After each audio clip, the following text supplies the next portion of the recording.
The best part about fouling, right, is that it works. So the best thing you can do is like keep your head in the game, and I'll do everything I can to manage. Alright, so recently some judges in the UFC and MMA have been getting some serious backlash from the fans and from fighters because the fans and fighters feel like the referees, especially Herb Dean, haven't been doing a good job of really enforcing the rules. For example, last week we had a fight where Michel Pereira was able to drop Shara Bullet in the first round with a clean right hand, and then as he tries to finish the fight on the ground, Shara Bullet eventually grabs onto his hair so he doesn't posture up and land some good ground and pound. And this is an illegal move in MMA, so then eventually Herb Dean gets involved and he gives Shara Bullet a hard warning. He breaks the action and gives him a hard warning, and I felt like Herb Dean handled the situation very well. He gave some brief warnings beforehand, and then he stepped in and gave a hard warning, and he didn't take a point, which was fair because, to be honest, it didn't really have a significant impact on the fight. It looked like Shara Bullet was already recovered by that point, and he wasn't really in a situation where he was going to get finished.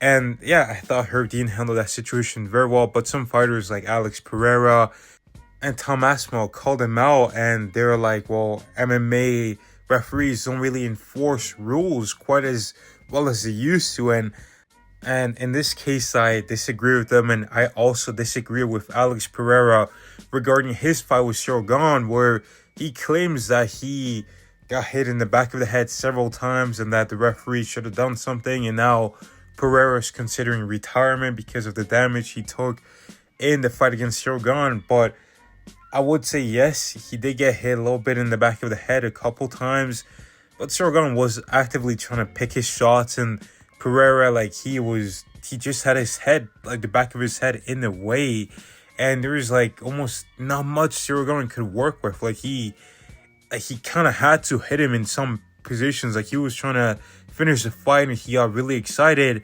and he couldn't control all of his strikes, but he did try to control some of them and not really hit him in the back of the head, because there's this narrative that Shogun is a cheater and that he fouls all his opponents. But the reason that narrative exists is because of the referees in the UFC. They just allow this to happen. Shogun, yes, he is notorious for that, especially because of his last fight where it ended in a no contest, and there's no denying that it was an eye poke, but I don't think that should have been the end of the fight. I felt like Tom Aspinall could have continued. Some doctors have even come out and said that Tom Aspinall should have been able to continue, but regardless, the fight was stopped due to a foul that could have been prevented by the referees and by the UFC. I feel like they have this system where fighters are able to get away with a lot of things, and again, a lot of fighters cheat.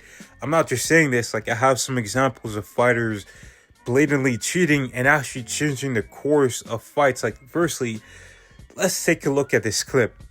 So Daniel Cormier is saying before the fight that I'll end up poking him in the eyes at some point. And the reason why he says that is because I do poke people in the eyes, and it's very illegal, but I do it. So John Jones essentially admits live on television, this was in 2014, that he pokes people in the eyes, and this would not be the last time he would do it in 2014. No, he would continue to do it for the rest of his career. He would poke people right in their eyes, and the UFC and the referees know this, but they don't do anything about it. But that's not the only guy. There's more fighters that cheat and get away with it. He's not high enough on the shoulder. No, but he's trying to keep Dustin in close. But he's holding on to the glove in an illegal way. Yeah. See the way he's pulling the glove like that? Oh, man. Oh, my goodness. So in that clip, Charles Oliveira was hooking onto Dustin Poirier's glove, and he kind of put Dustin Poirier in this position where he had to roll onto his back and kind of give up his guard, because Oliveira was again holding onto his glove in an illegal way, and that changed the momentum of the whole fight. Before that, Dustin Poirier was winning the first round. He was dropping him left and right, and he wasn't doing too bad to start out the second round, but Oliveira got a clinch and he did that illegal move. He held Dustin on the ground the whole round, he slowed him down, just killed his momentum, and he got a submission very early on in the third round. And who knows what would have happened if Oliveira didn't do that. Maybe Dustin would have got away and got back to like striking and potentially knock Oliveira out. Who knows? But again, that is an example of a fighter taking advantage of the referee's lack of enforcement of the rules. And now here is a testimony from Nasruddin Imavov that he actually does cheat in his fights. And again, he's another fighter that's been accused of like cheating nonstop in his fights. But again, I blame the referees in the UFC. I don't think that's like on him. Like the fighters are gonna cheat. It's a fist fight at the end of the day. They're gonna do whatever to win and protect themselves. But here is what he has to say about how he cheats in the octagon. Est-ce que vous vous parlez quand vous vous battez? La seule chose que Strickland a dit quand on combattait, c'est que je lui tenais les gants. Mais c'est vrai ou c'est faux? Non, c'est vrai. Tu lui tenais les gants? Ben oui, je lui tiens les gants. Regarde, un clutch. Ouais. Boum. Ouais. Hop, il est là. Ouais. Boum.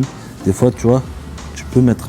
So this video is in French, and if you don't speak French, basically what Imavov, like what the guy is saying to him is like, have you ever like trash talked your opponent in a fight? And Imavov is saying that, yeah, like the only time I've like talked with an opponent was with Strickland, because Strickland was complaining to the referee that I was essentially like hooking his glove, and Imavov literally breaks down exactly how he does it. La main, ici, Ouais. tu vois. C'est à l'arbitre de voir si t'as la main mise ou pas. Ouais. Here, Imavov says that it's basically up to the referee to see if you have your hand in your opponent's glove or not. And if he doesn't, well, then you can just keep doing it and keep getting away with it. Donc moi, des fois, ça m'arrive, boum, je tiens un peu là, je tiens partout, tu vois. C'est le combat, c'est comme ça. Et puis, il a commencé à se plaindre directement et tout. Et puis, il me l'a fait juste après. Il me l'a fait juste il te après. l'a mis le gant aussi? Ouais, je me suis pas plaint. J'ai dit, c'est rien. Ouais, it's good, j'ai dit. So Imavov says that, yeah, sometimes he just happens to be doing that.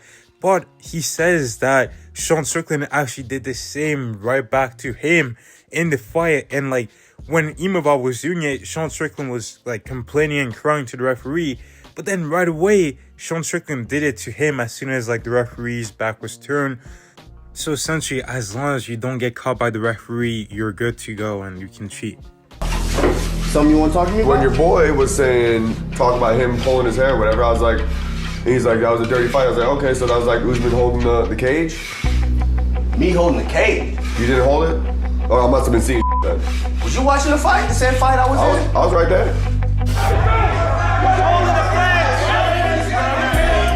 These guys Go grab the fence! Go grab the fence! Go grab the fence!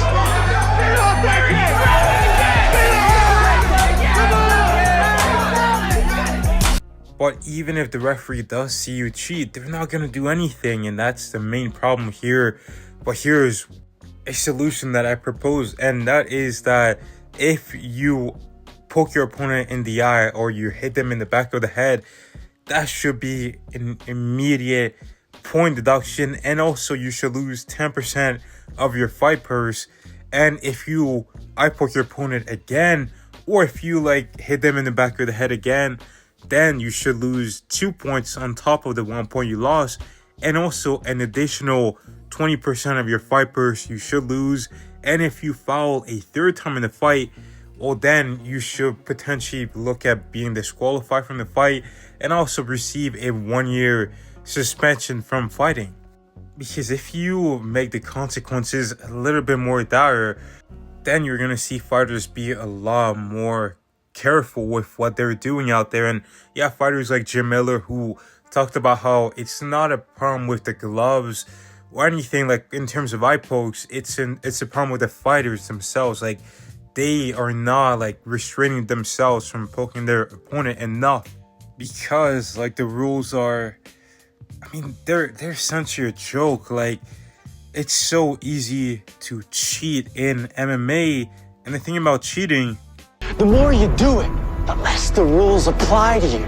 So I think the UFC and the referees need to really start enforcing some strict rules and make sure that fighters don't want to commit fouls, because right now they know that they can get away with at least one foul. they can sometimes get away with 2 or 3, but at least 1 before they can start facing some real consequences. But no, F that. Let's just make it so that you commit 1 foul, you lose a point, you lose some money.